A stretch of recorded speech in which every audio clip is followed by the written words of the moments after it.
صحیح بخاری کتاب النکاح میں ہے کہ حضرت عائشہ صدیقہ رضی اللہ تعالی عنہا نے رسول اکرم صلی اللہ علیہ وسلم کو زمانہ جاہلیت کی ایک بہت ہی دلچسپ اور مشہور کہانی سنائی، جس میں 11 خواتین انتہائی مختصر الفاظ میں اپنے اپنے شوہروں کی خصوصیات خوبصورت استعاروں، کنایوں اور تشبیہات سے بیان کرتی ہیں۔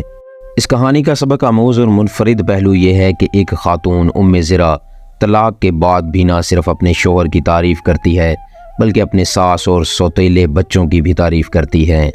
جبکہ عموماً ایسا ہوتا نہیں ہے۔ اکثر عورتیں طلاق اور جدائی کے بعد پہلے خاوند کی برائیاں ہی بیان کرتی ہیں۔ اس کہانی سے یہ بھی معلوم ہوگا کہ اچھے شوہر کیسے ہوتے ہیں اور برے شوہر کس طرح کے ہوتے ہیں۔ حضرت عائشہ صدیقہ رضی اللہ تعالی عنہا فرماتی ہیں کہ 11 عورتیں مل بیٹھیں اور انہوں نے طے کیا کہ وہ اپنے اپنے شوہروں کے بارے میں سب کچھ بتائیں گی اور راز کی باتیں بھی بتائیں گی، کچھ نہیں چھپائیں گی، لیکن اخلاق اور تہذیب کے دائرے میں رہتے ہوئے اور استعارات کی روشنی میں۔ پہلی عورت نے کہا، میرا شوہر ایک دبلے اونٹ کا گوشت ہے جو پہاڑ کی چوٹی پر رکھا ہوا ہے، نہ تو وہاں جانے کا راستہ ہموار ہے کہ آسانی سے چڑھ کر لایا جائے اور نہ وہ ایسا عمدہ گوشت ہے کہ اس کے نیچے منتقل کیا جائے، یعنی میرا خاوند بخیل ہے اور بد اخلاق بھی۔ دوسری عورت نے کہا کہ میں اپنے خاوند کا حال بیان کروں تو کہاں تک کروں، میں ڈرتی ہوں کہ سب کچھ بیان نہ کر سکوں گی، اگر چاہوں تو اسی کے کھلے اور چھپے عیب سب بیان کر دوں، خاموش رہنا پسند کروں گی۔ تیسری عورت نے کہا کہ میرا شوہر تاڑ کا درخت یعنی لمبا تڑنگا کمزور ہے، اگر منہ کھولوں تو مجھے طلاق دے دی جائے گی اور اگر خاموش رہوں تو یوں ہی معلق رہوں گی، مطلب یہ کہ چپ رہنے میں بہتری ہے۔ چوتھی عورت نے کہا، میرا خاوند شب تہامہ کی طرح معتدل ہے، نہ گرم اور نہ ٹھنڈا، نہ تو مجھے اس سے کوئی خوف ہے اور نہ ہی اکتاہٹ ہے۔ پانچویں عورت نے کہا کہ میرا شوہر گھر میں داخل ہوتا ہے تو چیتا ہے، یعنی آتے ہی بس اپنی ہوس پوری کرتا ہے، پیار و محبت سے خالی ہے، اور اگر گھر سے نکلے تو شیر ہے، یعنی بہادر ہے، گھر میں جو چیز چھوڑ جاتا ہے اس کے بارے میں باز پرس نہیں کرتا، وہ بہت ہی انجان رہتا ہے۔ چھٹی عورت نے کہا کہ میرا شوہر اگر کھانا شروع کرے تو سب کچھ چٹ کر جاتا ہے، اور اگر کوئی چیز پیتا ہے تو پوری کی پوری پی جاتا ہے، یعنی دوسرے کا خیال ہی نہیں کرتا، اور جب لیٹتا ہے تو تنہا ہی لیٹتا ہے اور اپنے اوپر کپڑا لے لیتا ہے، یعنی بیوی کے ساتھ کوئی پیار اور محبت کی بات نہیں کرتا، اور یہ جاننے کی کبھی کوشش نہیں کرتا کہ اس کی بیوی کو کوئی دکھ، کوئی غم، کوئی کسی قسم کی پریشانی تو نہیں، صرف اور صرف کھانے اور پینے کا شوقین ہے، مجھ میں دلچسپی بالکل نہیں لیتا۔ ساتویں عورت نے کہا، میرا خاوند جاہل بدمست ہے، یعنی جماع کے آداب اور طریقے سے ناواقف ہے، صحبت کے وقت بھی انجان بن جاتا ہے اور دنیا کی ہر بیماری اس میں موجود ہے، بات کرے تو سر پھوڑ دے یا پھر ہاتھ توڑ دے یا دونوں ہی کام کر گزرے، یعنی بہت ہی بد مزاج، بدگو بھی ہے اور مار پیٹ کا عادی بھی ہے۔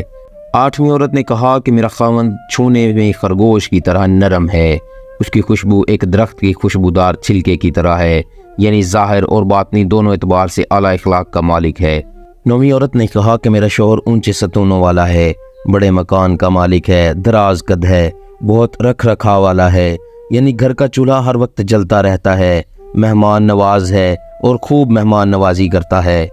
اسی کے ساتھ 10ویں عورت نے کہا کہ میرا شوہر صاحب مال ہے، اور مالک کے کیا کہنے، اس سے بہتر صاحب مال نہیں دیکھا، اس کے اونٹ گھر کے کربڑوں میں رہتے ہیں، صرف چند ہی چراگاہوں میں جاتے ہیں، یعنی مہمانوں کی خدمت کے لیے گوشت اور دودھ ہمیشہ تیار رہتا ہے، جب اونٹ باجے کی آواز سنتے ہیں تو انہیں یقین ہو جاتا ہے کہ اب ان کے ذبح ہونے کا وقت آ گیا ہے، مہمانوں کی آمد پر خوشی میں باجے بجائے جاتے ہیں۔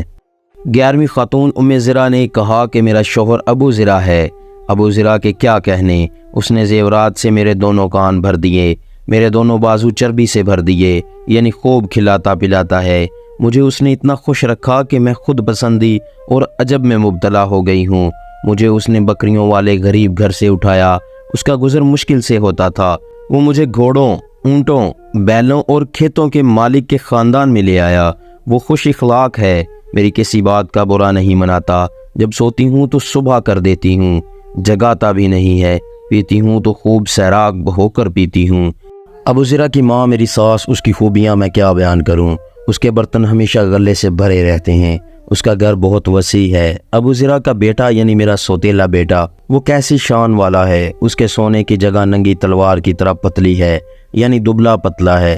چھوٹی بکری کے ایک بچے کی ٹانگ سے اس کا پیٹ بھر جاتا ہے، یعنی کم خوراک ہے۔ ابو ذرا کی بیٹی میری سوتیلی بیٹی، اس کے کیا کہنے، اپنے باپ کی اطاعت کرنے والی ہے اور ماں کی خدمت گزار ہے، پورے جسم کو چھپانے والی، ایسے کپڑے کہ اس کے سوکن بھی جل جائیں۔ ابو ذرا کی لونڈی وہ بھی بہت شان والی ہے، گھر کے راز دروں پر افشا نہیں کرتی، کھانا بھی کبھی نہیں چراتی، بلا اجازت بھی نہیں کھاتی، ہمارا گھر کوڑا جمع کر کے گندا نہیں کرتی، یعنی صفائی کا خیال رکھتی ہے۔ ایسا مثالی شوہر اور مثالی گھر۔ پھر اچانک کیا ہوتا ہے کہ میرا خاوند ابو ذرا مجھے طلاق دے دیتا ہے۔ طلاق کا سبب کیا ہوا کہ ذرا بیان کرتی ہیں کہ میرا خاوند ابو ذرا باہر گیا جبکہ دودھ سے برتن بھرے ہوئے تھے اور ان سے مکھن نکالا جا رہا تھا۔ پھر اس نے ایک عورت دیکھی جس کے 2 بچے چیتوں کی طرح تھے اور اس کی کھر کے نیچے 2 اناروں سے کھیل رہے تھے، یعنی بچے ماں کے پستانوں سے کھیل رہے تھے۔ میرے شوہر کے دل میں اس کے لیے محبت جاگی